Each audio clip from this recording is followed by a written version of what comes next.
Imagine waking up to find your ex spreading lies about you across social media. Friends turned on me, strangers judged me, but I wasn't broken. I set a trap, and when it snapped shut, the truth destroyed him. It started with a notification that felt ordinary at first, just another buzz on my phone while I was sipping coffee in the campus cafe, sunlight streaming across the tables, laughter echoing around me. I remember smiling when I picked it up, not knowing that in the next second my chest would turn heavy. The screen lit up with a friend request and a message, both from people I barely knew, and when I opened the message, my heart stopped. It was a screenshot, my name, my face, and a caption so cruel, so ugly it twisted my stomach. The words said I had cheated on my ex, that I was manipulative, that I was the reason he had almost dropped out of school. I stared at it, my fingers frozen. Then more notifications popped up, comments, tags, whispers spreading like wildfire. I scrolled and scrolled until I felt dizzy. The posts were everywhere, some written by fake accounts, some shared by people I thought were my friends, and at the center of it all was his name. My ex, the boy I had once trusted. We had broken up months earlier after fights that left me drained, after his jealousy, after his constant need to control who I talked to, where I went, what I wore. I thought ending it would mean peace. But now it was clear he hadn't let go. He wanted revenge, and he had chosen the one place where lies move faster than truth: the internet. That night, I couldn't sleep. I lay staring at the ceiling while my phone buzzed again and again, cruel comments piling up. People asking if it was true, some accusing me, some defending me, but the damage was already spreading. My reputation was cracking, and I hadn't even had the chance to speak. I wanted to scream. I wanted to call him and demand why. But deep down, I already knew why he wanted to break me. He wanted to watch me crumble while he painted himself as the victim. The next morning, I walked into class and felt the stares sharp and cold like knives. Some people avoided my eyes. Others whispered behind their hands. My best friend Emma rushed to me, her face tight with anger. She shoved her phone in my hand and said, "Look at this." And I saw another post, this time with fake screenshots of messages that I had never written. Words twisted to make me look heartless. I could barely breathe. My voice cracked when I whispered, "It's not true." Emma squeezed my hand and said, "I know, but you have to fight back." At that moment, I realized silence would not save me. Ignoring him would not make the lies vanish. He had started a fire, and if I didn't act, the flames would consume me whole. So I wiped my tears, sat down with Emma, and whispered, "I'm going to find proof. I'm going to expose him. And when I do, everyone will see who he really is." That was the moment the battle began.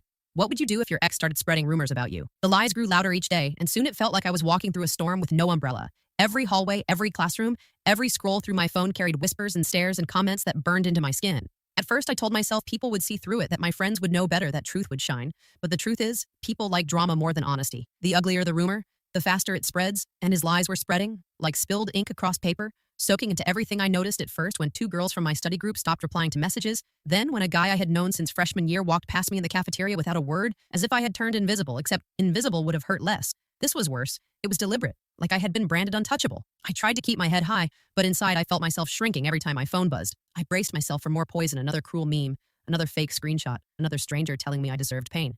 Emma stayed by my side through it all. She glared at anyone who dared whisper too close. She held my hand when I thought I would fall, but even her comfort couldn't erase the ache of losing others. People I once trusted choosing his lies over my truth. One afternoon, I overheard 2 classmates laughing in the library. One of them said I heard she begged him to stay, and when he left, she lost her mind. And the other one replied, "Yeah, he said she cheated like 3 times. I froze behind the shelf, books pressed against my chest, trying to steady my breath. They were talking about me, repeating his lies like gospel. That night, I looked at myself in the mirror, eyes red from crying, cheeks hollow from sleepless nights.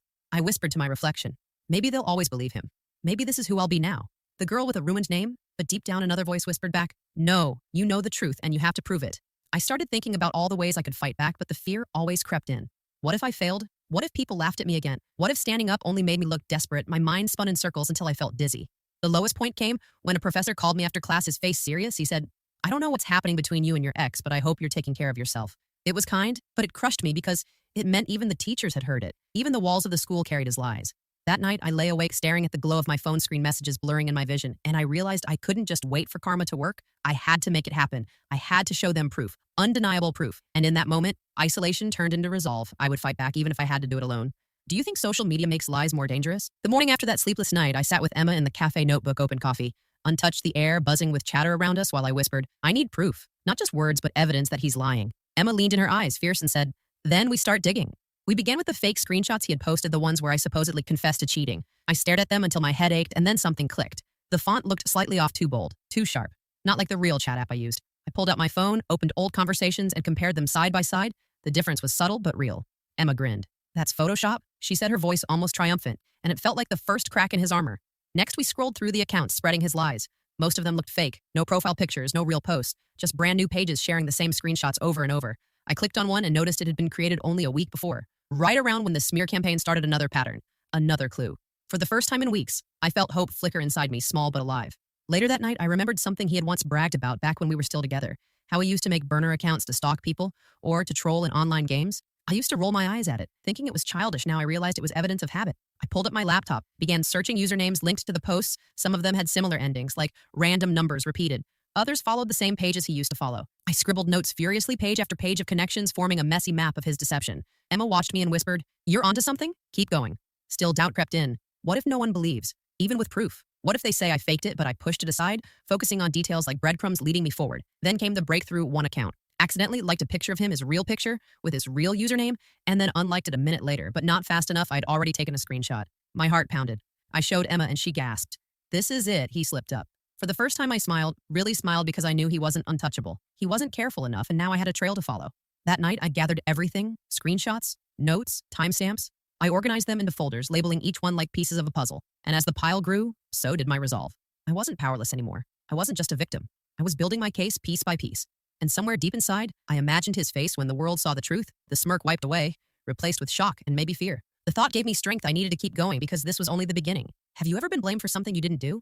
Days passed in a blur of screens and scribbled notes. I barely slept. I barely ate. But each new thread I uncovered fueled me with something stronger than exhaustion: determination. Emma kept me grounded, bringing snacks, pushing me to take breaks. But even she admitted we were close to something big. One evening in the library, I logged into an old shared drive from when he and I worked on a group project together. I had almost forgotten it existed, but my instinct told me to check. I opened the folder and my hands shook. There were files inside, recently edited files. His name still on the access list. I clicked one open and froze. It was a set of images, crude Photoshop files, half-finished screenshots with layers still intact, the fake messages he had posted about me sitting right there on the drive, like a signature written in bold letters. He hadn't even bothered to delete his tracks. Emma leaned over, gasping, "Oh my God, he kept them here." I felt a rush of emotions: rage, vindication, relief, and above all, clarity. I wasn't just suspecting anymore. I had undeniable proof, the kind that no one could argue against, the kind that showed exactly how he had twisted the truth. But having proof wasn't enough. I needed a plan. How to reveal it in a way that people couldn't ignore, a way that would flip the story back on him. I thought about posting it online, blasting him with screenshots, but then I pictured the backlash, trolls calling me petty or fake or attention-seeking, and my chest tightened. No, it had to be smarter than that. It had to be undeniable in public, but also undeniable in its intent. That night, Emma and I brainstormed for hours. She suggested talking to the dean since the lies had spread through campus. I thought about showing professors since his posts had reached them too, but none of it felt big enough. He had humiliated me in front of everyone. If I wanted to undo that, I had to make sure everyone saw the truth just as loudly. Then an idea formed, one that made my pulse race. We had a campus forum, an open digital board where students posted events, clubs, news, and gossip. It was anonymous but highly watched. If I dropped everything there with evidence layered and explained step by step, it would spread just as fast as his lies, maybe faster. Emma's eyes lit up when I told her, "Yes, do it," she whispered. "Let them see who he really is." I spent the next 2 nights crafting the post, carefully organizing screenshots, showing side-by-side comparisons of the fake versus the real, pointing out his sloppy mistakes, his burner accounts, and finally, the damning Photoshop files left in that shared drive. Every word I wrote was like reclaiming my voice, my dignity. By the time I finished, my hands were trembling, not from fear, but from anticipation. The moment was coming, the turning point I had waited for since the first lie appeared. I wasn't the broken girl anymore. I was ready to fight back. Would you stay silent or fight back? The night I pressed post, my hands trembled, but my heart beat steady. I read my words one last time, the screenshots stacked like bricks, the fake against the real, the usernames tied together, the Photoshop files glaring proof of his lies. I whispered to myself, "This is it." Then I clicked. For a moment, nothing happened. The screen looked the same. Just another message on the campus forum. But within minutes, the notifications began to pour in: comments, likes, reposts, spreading fast like sparks in dry grass. Emma grabbed my hand, grinning. "You did it. It's out there now." At first, the comments were cautious people asking, "Is this real? Can we trust it?" Then others chimed in, recognizing details, pointing out how the fonts really didn't match how the usernames lined up, and soon the tide began to turn. The same voices that once whispered behind my back now muttered, maybe she was telling the truth all along. By midnight, the post had blown up. Students were sharing it across groups and chats, screenshots flying in every direction. Side by side with his lies, my proof shone brighter. And then came the silence from him. No posts, no comments, no smug words to defend himself. I knew he had seen it because some of the burner accounts went dark, disappearing into nothing, but he himself said nothing, his absence louder than any denial. The next morning, walking onto campus felt different. The stairs were still there, but they weren't sharp anymore. Some were wide-eyed, some ashamed, some almost respectful. Emma walked with me head high. While whispers floated through the hall, she exposed him. "Did you see the files? It was all fake." Later that day, one of my professors stopped me, his voice softer than before. He said, "I read what you posted. I believe you. I'm sorry you had to go through this." My throat tightened, but I managed to nod because finally someone believed. Finally, the truth had weight. By evening, the forum had turned into chaos, half the school demanding explanations, the other half dissecting every piece of evidence, every angle of the story. I watched it unfold, both relieved and shaken, because the truth was out, yes, but the battle wasn't over yet. He still hadn't faced me. He still hadn't admitted what he had done. That night as I lay in bed, my phone buzzing endlessly, I stared at the ceiling thinking of his silence. Was it fear? Was it shame? Or was he plotting something else? But no matter what he did next, he couldn't erase what I had already shown. The lies were exposed, the tables had turned, And deep in my chest, I felt it for the first time since it began. Power. Not just the fragile hope of survival, but real power. The kind that comes from knowing you've taken back what was stolen. The exposure had begun, and soon there would be no place left for him to hide. How would you gather proof if someone lied about you online? The days after the exposure were a blur of shifting faces. Whispers turned into apologies. Some shallow, some genuine classmates who once avoided me now tried to act friendly, but I kept my distance. I wasn't doing this for their approval. I was doing it to reclaim myself. Yet even as the truth spread, the silence from him burned louder each hour. Then one afternoon it happened. I was walking across the quad, sunlight bright, the air heavy with late summer heat, when I heard his voice behind me, sharp tense, my name cutting through the chatter. I froze.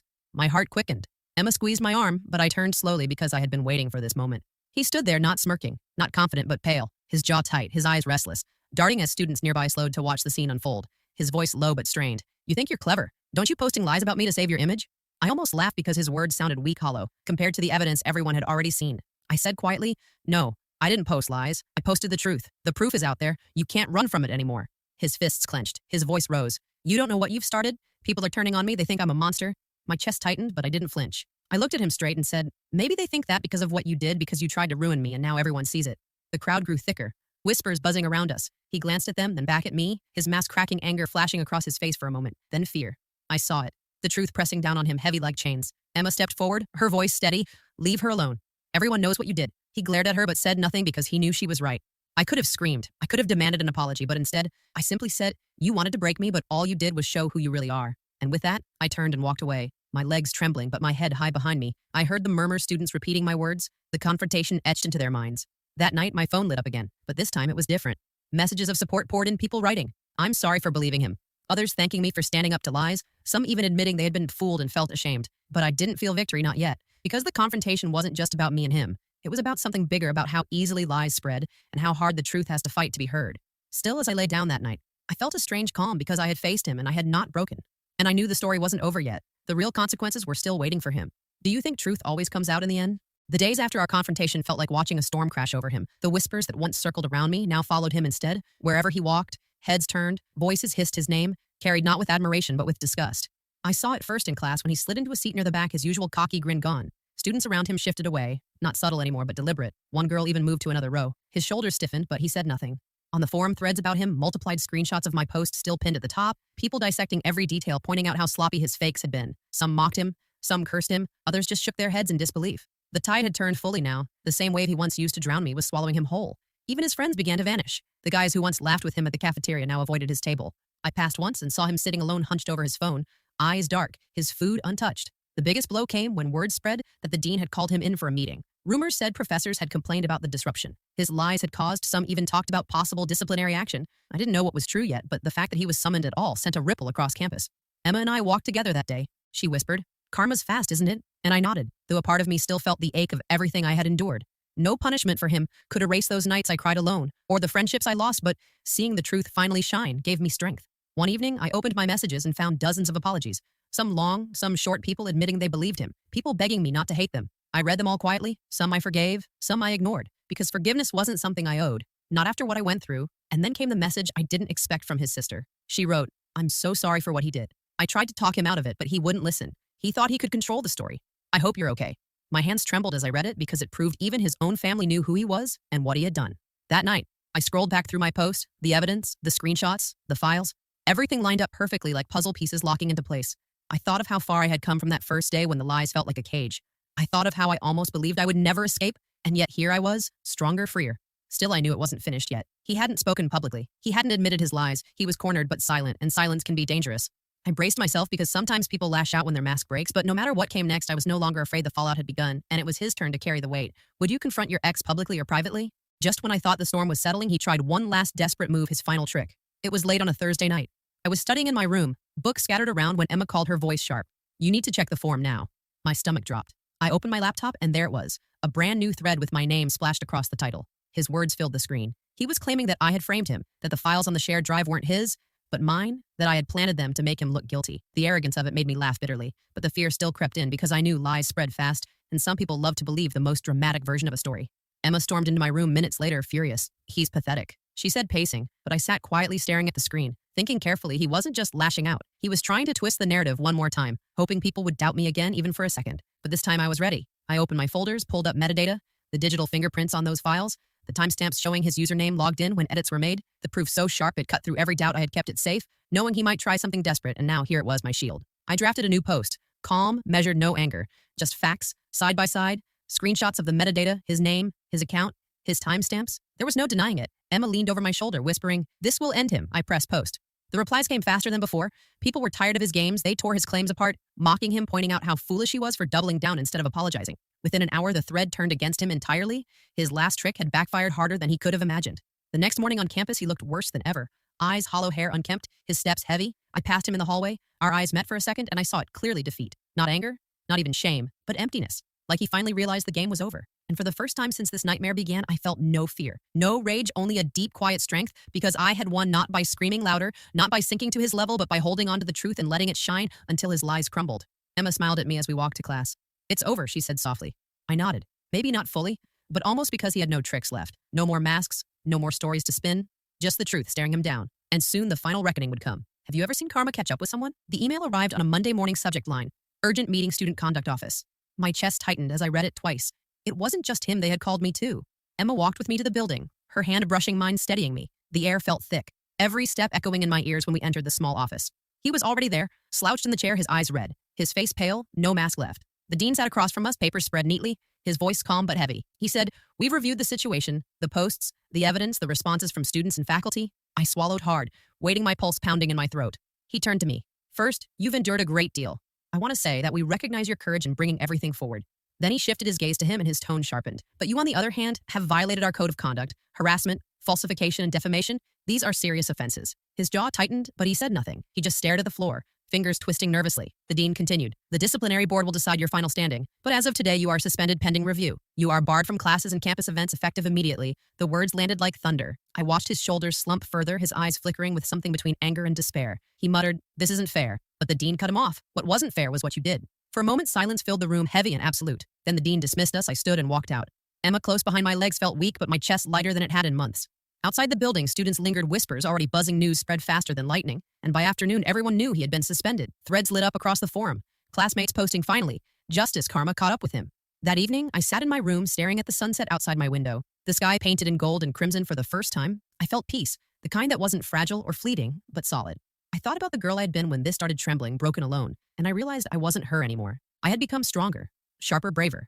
Emma texted me, "Proud of you," and I smiled because I knew I couldn't have done it without her, without at least one person who believed when the world turned away. And him, the boy who thought he could control the story, who thought lies would always be louder than truth, he had finally faced reckoning. But even as relief washed over me, I knew there was one last step left. Not about punishment, not about revenge, but about closure. The chance to let go completely, and I was ready for it. Should liars face consequences beyond embarrassment? The days after his suspension felt quieter, lighter, as if the weight I had been carrying for months had finally lifted. Whispers on campus still existed, but they no longer cut into me. They drifted past like harmless noise. The story wasn't mine to bear anymore. It was his, and he carried it alone. I spent more time with Emma, laughing in cafes, walking through the park, reclaiming pieces of myself I'd almost forgotten. I found joy in simple things again. A song on the radio, a warm breeze late at night, a book that pulled me into its pages without my mind wandering back to the lies. One evening, I sat at my desk scrolling through old files, the evidence, the screenshots, the posts all neatly saved. I hovered over the folder, my chest tightening. Then slowly I dragged it into the recycle bin, my finger pausing only a second before I clicked. Delete. The screen blinked and it was gone. Proof no longer needed because the truth had already won. A week later, I ran into him outside the bookstore. He looked smaller somehow, shoulders hunched, eyes dull. He didn't meet my gaze, just walked past quietly. No words, no smirk, no power left. I stood still watching him fade into the crowd, and for the first time I felt nothing. Not anger, not pity, just nothing. And that was freedom. Back in my dorm, Emma teased me about finally smiling again. She said, "You look like yourself," and I realized she was right. The lies hadn't defined me. They'd only revealed me stronger than I ever thought I could be. When the semester ended, I walked out of my last exam, the campus buzzing with summer plans, sunlight pouring down on the steps. I paused, breathing in the air that once felt heavy. Now fresh, I whispered to myself, "I'm free." Not because he was punished, not because people apologized, but because I chose to rise above it all. The truth had survived, and so had I. And as I walked away, head high, heart steady, I knew this was more than the end of his lies. It was the beginning of my story, my own unshakable truth, one no one could ever take from me again. What lesson do you think this story teaches?